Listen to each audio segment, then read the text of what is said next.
Hello friends, welcome back to my channel. आज हम सप्तला संखनी कल्पम के बारे में पढ़ेंगे। सप्तला संखनी कल्पम का जो होता है वर्णन चरक संहिता के कल्प स्थान में अध्याय 11 में इसका वर्णन किया गया है। सप्तला और संखनी के बारे में हम लोग अलग अलग ना पढ़ के एक साथ ही पढ़ेंगे। इस अध्याय में हम सप्तला के पर्याय के बारे में पढ़ेंगे, संखनी के पर्याय के बारे में पढ़ेंगे, इनके गुणों के बारे में हम लोग एक साथ अध्ययन करेंगे।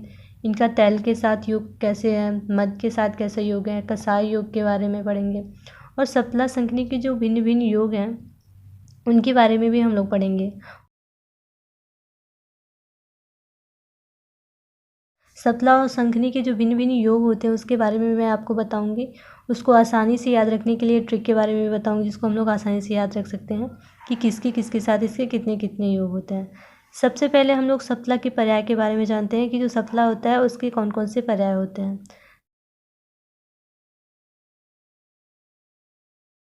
सप्तला का जो पर्याय होता है उसको हम आसानी से इस ट्रिक के द्वारा याद रख सकते हैं। सबको चर्म रोग है, ये तो हम आसानी से याद रख सकते हैं कि सबको चर्म रोग है। ठीक है, सबको में सब में जो स है उससे हम लोग सप्तला लेंगे। ब से बहुफेन रसा, चर्म के चर्म से जो होता है ना चर्म सहा लेंगे। मतलब सप्तला तो ये है ही, सप्तला के बारे में पढ़ना है तो बहुफेन रसा और चर्म सहा जो होता है ना इसके पर्याय हो जाएंगे।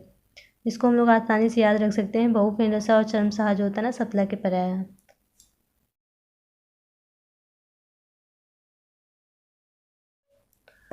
अब हम लोग संखनी के पर्याय के बारे में जानेंगे कि संखनी के जो होता है ना कौन कौन से पर्याय होते हैं। इस ट्रिक के द्वारा जो होता है ना हम आसानी से संखनी के पर्याय को भी याद रख सकते हैं। हालांकि पर्याय जो होता है ना बहुत ज़्यादा हो जाते हैं, इस तरह से अगर हम ट्रिक को याद रख सकते हैं तो हमें ये भूलता नहीं है। इसलिए मैं आप लोग को ट्रिक बता रही हूँ कि आप लोग इसको आसानी से याद रख सकें। संखनी का पर्याय है संख, तिक्त और अच्छी यव है। मतलब इसके द्वारा हम लोग संखनी के पर्याय को याद रख सकते हैं। संख, तिक्त और अच्छी यव है। संख से संखनी लेंगे, मतलब संखनी के पर्याय के बारे में हम याद कर रहे हैं तो यहाँ से संखनी, संख से संखनी लेंगे। तिक्त से तिक्तला लेंगे। अच्छी से अच्छी पीडक और यव से यवतिकता। मतलब संखनी के पर्याय तिक्तला, अच्छी पीडक और यवतिकता, ये जो होता है संखनी के पर्याय होते हैं। ठीक है, अब हम लोग सप्तला और संखनी के गुणों के बारे में पढ़ेंगे कि इनके जो होता है ना इनके पास कौन कौन सा गुण होता है जिसकी वजह से हम इसका प्रयोग जो होता है विरेचन कराने के लिए करते हैं।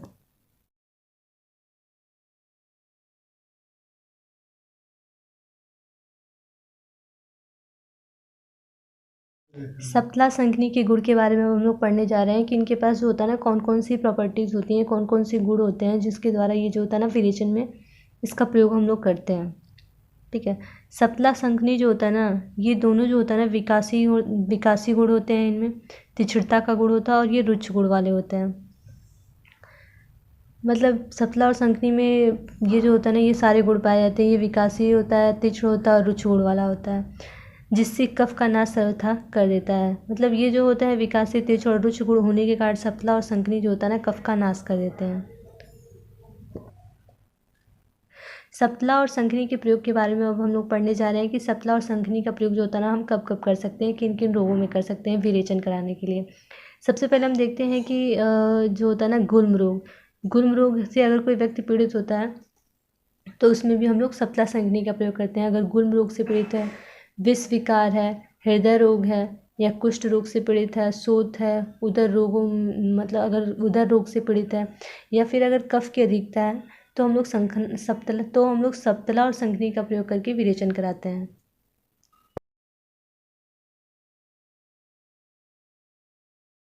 अब हम लोग सप्तला संखनी के 16 कसाइयों के बारे में पढ़ने जा रहे हैं कि सप्तला और संखनी का प्रयोग जो होता है ना हम लोग किन किन 16 कसाय के साथ कर सकते हैं।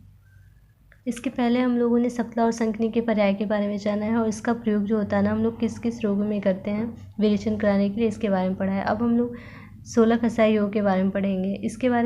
इसमें ये बताया गया है कि ये जो दोनों होते हैं सप्तला संखनी, सप्तला इन दोनों का एक कर्ष लेते हैं, एक कर्ष का पिंड बना लेते हैं और फिर उसे सुरामुंड में घोल देते हैं, फिर उसमें सेंधा नमक डाल देते हैं, जिसका प्रयोग जो होता है ना हम लोग कफ वातजन्य रोग में, हृदय रोग में या फिर गुल्म रोग में हम लोग प्रयोग कर सकते हैं विरेचन कराने के लिए।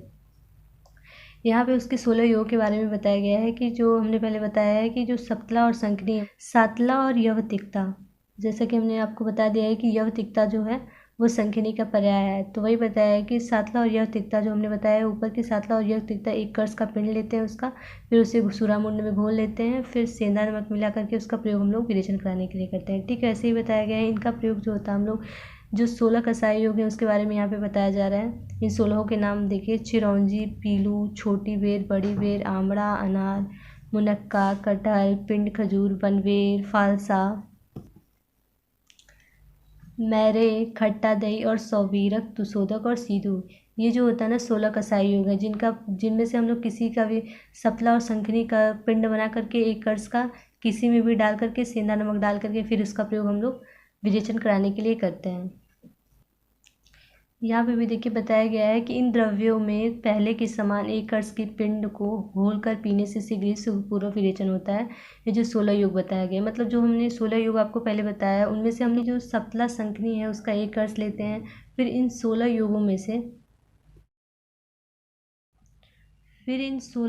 से जैसे कि चिरौंजी, पीलू, छोटी बेर, बड़ी बेर, आमड़ा, अनार, मुनक्का, कटहल, पिंड, खजूर, वनवेर, फालसा, मरैया, खट्टा दही, सौवीरक, तुशोदक या सीधू, इनमें से किसी में भी हम घोल लेते हैं, फिर सेंधा नमक मिलाकर इसका प्रयोग जो होता है ना हम लोग विरेचन कराने के लिए अगर करते हैं तो सुखपूर्वक जो होता है ना विरेचन हो जाता है। ये जो योग मैंने बताया है जो कसाई योग के बारे में, ये जो योग होते हैं ना वो वात कफजन्य रोगों में, हृदय रोग में और गुण रोग में जो होता है ना विरेचन कराने के लिए हितकर होता है। अब हम लोग सतला संकनी के तैल योग के बारे में पढ़ेंगे कि जो तैल योग होता है उसका निर्माण कैसे करते हैं और विरेचन कराने के लिए हम लोग कैसे देते हैं। इसमें बताया गया है कि विदारी गंधादि द्रव्यों अर्थात लघु पंचमूल के कल्क विधि पूर्वक पकाए गए दूध से तेल को पकाएं। ठीक है, मतलब यहाँ ये बताया गया है कि जो विदारी गंधादि गण के जो द्रव्य होते हैं या फिर हम कह सकते हैं कि जो लघु पंचमूल के जो द्रव्य होते हैं उनके कल्क को उनके ऐसे कल्क जिनको दूध से अच्छी तरह से पका लिया गया हो, मतलब दूध से अच्छी तरह विधि पूर्वक उसको पकाया गया हो, उसको हम लोग तेल में पकाते हैं। ठीक है, लघु पंचमूल के जो कल्क हैं जो दूध से पकाया गया है, जब हम उसको तेल में डाल के पकाते हैं उसके बाद जब हम लोग पकाते हैं तो उसी समय ये बताया गया है कि तेल पकाते समय सतला और संकनी का कल्क उसमें डालते हैं। उसमें हम लोग सफ़ेद निशोध का, मतलब जितना भाग हम लोग सतला संकनी का कल्क लेते हैं उससे आधा भाग जो होता है ना सफ़ेद निशोध का लेते हैं, फिर काली निशोध का कल्क लेते हैं उसका भी आधा भाग लेते हैं, आधे भाग पकाते हुए तेल में मिला देते हैं। मतलब जो सतला संकनी का कल्क है, सफ़ेद निशोध है और जो काली निशोध है, इनको जब हम लोग तेल में डाल के लघु पंचमूल के द्रव्यों को पकाते रहते हैं तो उसी समय जो होता है ना इन तीनों को भी हम लोग उस तेल में डालकर पकाते हैं। तेल सिद्ध हो जाने पर दही के पानी में मिलाकर विरेचनार्थ रोगी को पिलाना चाहिए। जब तेल सिद्ध हो जाता है, मतलब जब हम लोग तेल में उसको पका लेते हैं और जब वो तेल सिद्ध हो जाता है तब हम लोग क्या करते हैं उसमें दही का पानी मिला करके और रोगी को विरेचन कराने के लिए हम इसका प्रयोग करते हैं और आसानी से इसके द्वारा जो होता है ना हम लोग इसके द्वारा जो होता है ना सुखपूर्वक विरेचन करा लेते हैं। अब हम लोग सतला संकनी की घृत योग के बारे में पढ़ेंगे कि इसका निर्माण हम लोग कैसे करते हैं, इसके घृत योग का प्रयोग जो होता है हम लोग विरेचन कराने के लिए कैसे करते हैं। ठीक है, यहाँ पे ये बताया गया है कि जो सतला और संकनी के अलग अलग क्वाथ से विधि पूर्वक पकाए हुए दूध से घृत निकाल लें। मतलब ये बताया कि सतला और संकनी जो है उनके क्वाथ से, मतलब उनके जो क्वाथ है उससे जो पकाया गया दूध है उस दूध से जो होता है ना हम लोग घृत निकाल लेते हैं। इस घृत को संकनी और सतला के आधे भाग कल्क तथा सफ़ेद निशोध काले निशोध के आधा भाग कल्क से विधि पूर्वक घृत को पाक करें। मतलब ये बताया गया है कि जैसे कि हमने आपको तैल योग में भी ऐसे ही बताया है ठीक वैसे ही यहाँ पे घृत योग में भी बताया गया है कि उस घृत में जो होता है ना हम लोग सतला और संकनी का आधा भाग कल्क लेते हैं। ठीक है, सफ़ेद निशोध और काले निशोध का भी आधा भाग लेते हैं कल्क का। ठीक है, विधि पूर्वक घृत को पाक कर लेते हैं। जब घृत सिद्ध हो जाता है तो दूध मिला करके रोगियों को पिलाने से विरेचन होता है। इस प्रकार सतला और संकनी से पकाए हुए दूध से निकाले गए घृत को हम लोग विरेचन कराने के लिए रोगी को देते हैं। मतलब ये बताया गया है कि इसके तैल योग का जो होता है ना निर्माण हम लोग जैसे करते हैं ठीक वैसे ही घृत योग का भी, मतलब सतला संकनी की घृत योग का भी निर्माण हम लोग ऐसे ही करते हैं। ठीक है, इसमें जो घृत है उसको सबसे पहले इसमें क्या करते हैं हम लोग, सबसे पहले सतला और संकनी जो होता है ना उसका जो क्वाथ होता है उससे हम लोग दूध को पका लेते हैं। ठीक है, जो दूध मिलता है हमें सतला और संकनी का अलग अलग, उसमें बताया गया है कि जो उससे हम लोग उससे हम लोग घृत निकालते हैं। तो जो घृत हमने प्राप्त होता है उसमें हम लोग उस घृत के आधे भाग के लिए बराबर लगभग सतला और शंखनी का आधा भाग कल्प उसमें डालते हैं। मतलब सतला और शंखनी के कल्प हम लेते हैं उस घृत के आधे भाग में, और उसमें उसके साथ साथ उसमें हम लोग सफ़ेद निशोत और काली निशोत भी लेते हैं, आधा भाग कल्प के बराबर ही लेते हैं। मतलब जितना सतला शंखनी लेते हैं उतना ही सफ़ेद निशोत और काली निशोत लेते हैं, ठीक है। फिर उसमें डाल देते हैं, उसको घृत का पाक करते हैं। जब घृत सिद्ध हो जाता है तो फिर उसमें दूध मिला करके रोगी को हम लोग विरेचन कराने के लिए देते हैं, जिसके द्वारा जो होता है ना आसानी से विरेचन हो जाता है। इस तरह से हम लोग घृत योग का प्रयोग जो होता है ना विरेचन कराने के लिए करते हैं। अभी तक हम लोगों ने सतला शंखनी के योग के बारे में पढ़ा, प्रयोग के बारे में पढ़ा, उसके पर्याय के बारे में पढ़ा।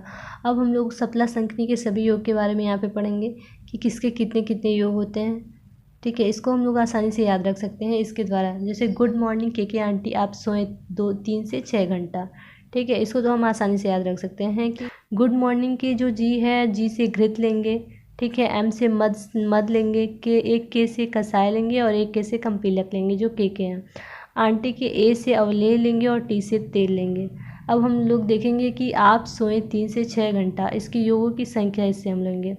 जैसे यहाँ से जी है, जी से घृत लेंगे, मतलब घृत की जो होता है ना 8 योग होते हैं। आपके अ से 8 लेंगे, प से 5 लेंगे, सोए के सो से 16 लेंगे, ए से 1 लेंगे और 3 से 3 योग और 6 से 6 योग, 6 घंटे से 6 योग। इस तरह से जो होता है ना हम लोग आसानी से याद रखते हैं कि घृत से जो होता है ना सतला शंखनी के 8 योग होते हैं, मद से जो होता है ना सतला शंखनी के 5 योग होते हैं, कसाय से 16 योग होते हैं, जिसके बारे में मैंने आपको बताया है। मद के भी बारे में बताया है मैंने आपको, घृत के बारे में बताया, कम्पिल्लक के कसाय से 16 योग के बारे में मैंने बताया है। कम्पिल्लक के 1 योग होता है, कम्पिल्लक के साथ सतला और शंखनी के 1 योग होते हैं, अवलेह के साथ 3 योग होते हैं, तेल के साथ जो होता है ना 6 योग होते हैं। इस तरह से हम लोग सतला और शंखनी के सभी योग को याद रख सकते हैं कि किसके साथ किसके कितने कितने योग होते हैं,